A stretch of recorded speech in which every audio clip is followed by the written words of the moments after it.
Assalamualaikum warahmatullahi wabarakatuh. Salam sejahtera. Adalah kata Lino Bajula Min Kasaruga Pasengat Kajubata. Bertemu lagi dengan mata kuliah kali ini, Sosiologi Antropologi pertemuan ke-14.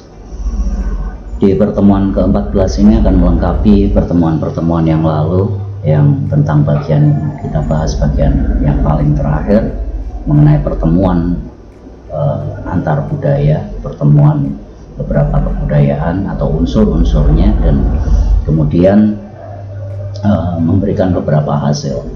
Oke, di sini bisa kita lihat bahwasanya pertemuan budaya itu menghasilkan beberapa hal.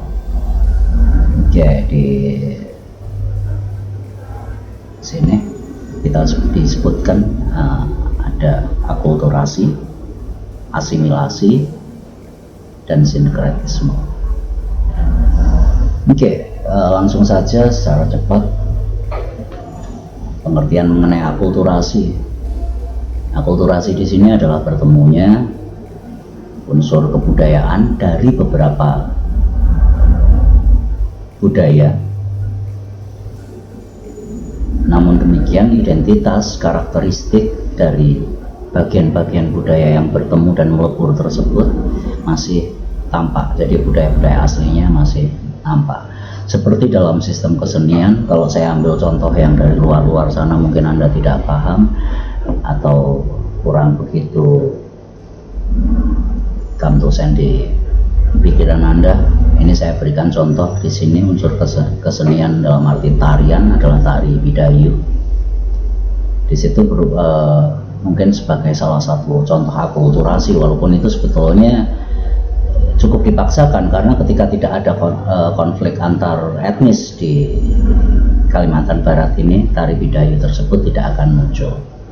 Oke, di sini ditunjukkan bahwa ada ketiga etnis yang berada di Kalimantan Barat yang menjadi identitas Kalimantan Barat ini disatukan sehingga ada tari Bidayuh yang memadukan budaya atau unsur budaya Cina, unsur budaya Dayak, dan juga Melayu. Dan dalam tarian tersebut tidak terlihat pembaurannya, tapi di situ unsur-unsur aslinya masih tetap ada, karakteristiknya masih ada, dari mulai gerakannya, kostumnya, dan juga musiknya. Jadi tidak membaur seperti beberapa kesenian yang kalau Anda pernah nonton atau pernah memperhatikan perkembangan kesenian Indonesia dalam arti seni-seni tari kreasi baru yang diciptakan oleh Bagong Kussudiardja,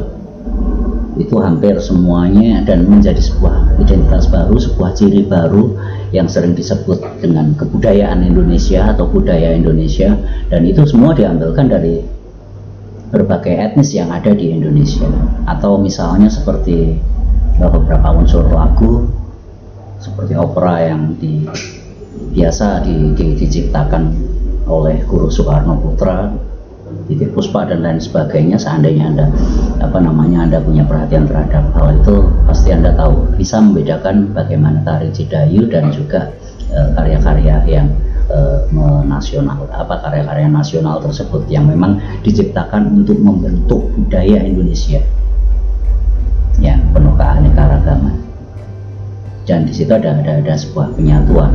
Nah, dalam sebuah penyatuan tersebut mungkin akan kita tarik pada hasil dari pertemuan kebudayaan yang kita sebut asimilasi.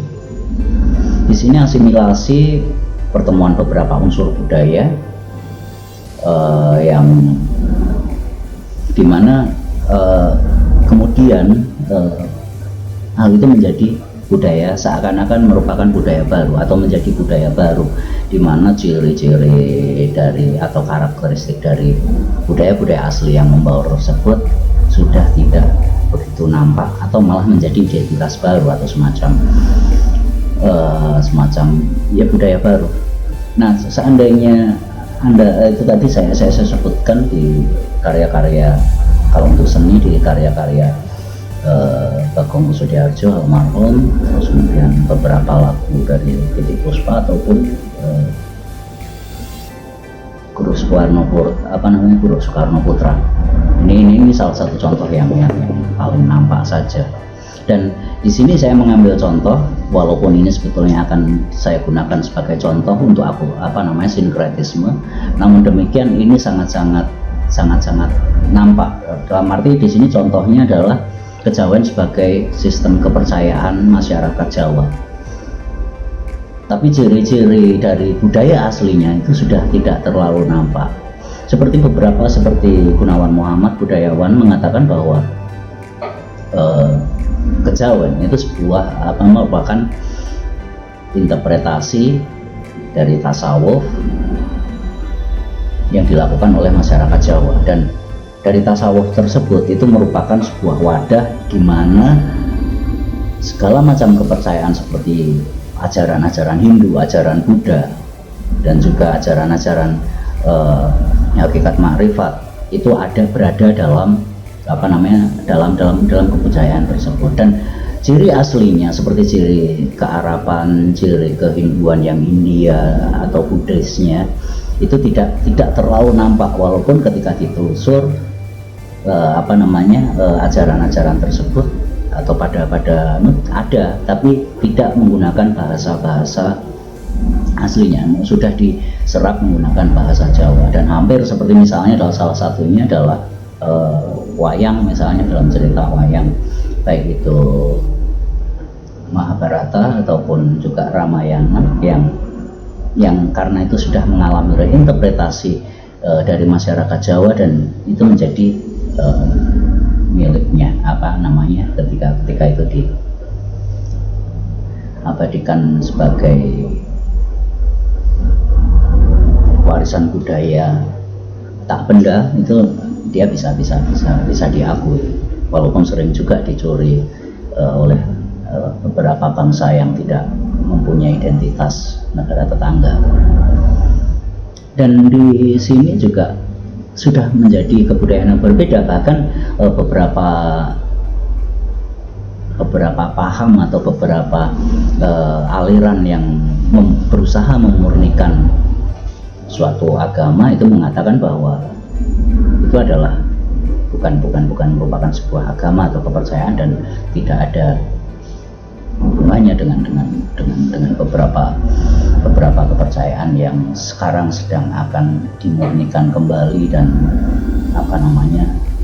seperti misalnya gerakan-gerakan yang ada di Irak dan Syria sana. Oke, setelah asimilasi ini tadi, asimilasi bisa muncul sebuah budaya baru, baik itu tercipta secara tidak sengaja, alami, ataupun disengaja dengan kepentingan atau unsur politik identitas dan lain sebagainya, untuk sebagai pemersatu ataupun sebagai dasar dari kepentingan tertentu. Oke, yang saya katakan di sini kejawen itu juga merupakan sebuah contoh real, sebuah contoh yang benar-benar nampak di sini adalah secara khusus sinkretisme merupakan perpaduan dari ideologi, bisa ideologi, kalau misalnya ideologi, sistem kepercayaan atau ajaran-ajaran agama. Oke, ada banyak aliran yang menyatu. Bahkan seandainya memang itu tidak terlalu dipinggirkan, seperti pemikiran Leah Eden, pemikiran para pluralis. Nah, itu banyak sekali di Indonesia sebetulnya, itu merupakan penyatuan. Dan kalau di negeri-negeri seperti di Eropa dan Amerika, memang mungkin ada kombinasi aliran-aliran yang jauh lebih banyak lagi, seperti dikombinasikan dengan pengetahuan dan mitologi baru. Oke, mungkin contohnya seperti itu. Dan ketika mempelajari ini, itu tidak bisa pasti akan mengatakan salah ketika pendekatan kalian adalah sebuah keyakinan, bukan sebuah ajaran. Terutama ketika Anda memiliki pribadi di mana sesuatu yang tidak Anda yakini, bukan merupakan kepercayaan Anda, adalah salah. Oke, mungkin saya cukupkan sekian untuk mata kuliah antropologi sosiologi kali ini, dan saya ucapkan salam dan terima kasih. Wassalamualaikum warahmatullahi wabarakatuh. Salam sejahtera. Adal kata lino bajuramin kasaruga, basengat kajubata. Salam sehat selalu.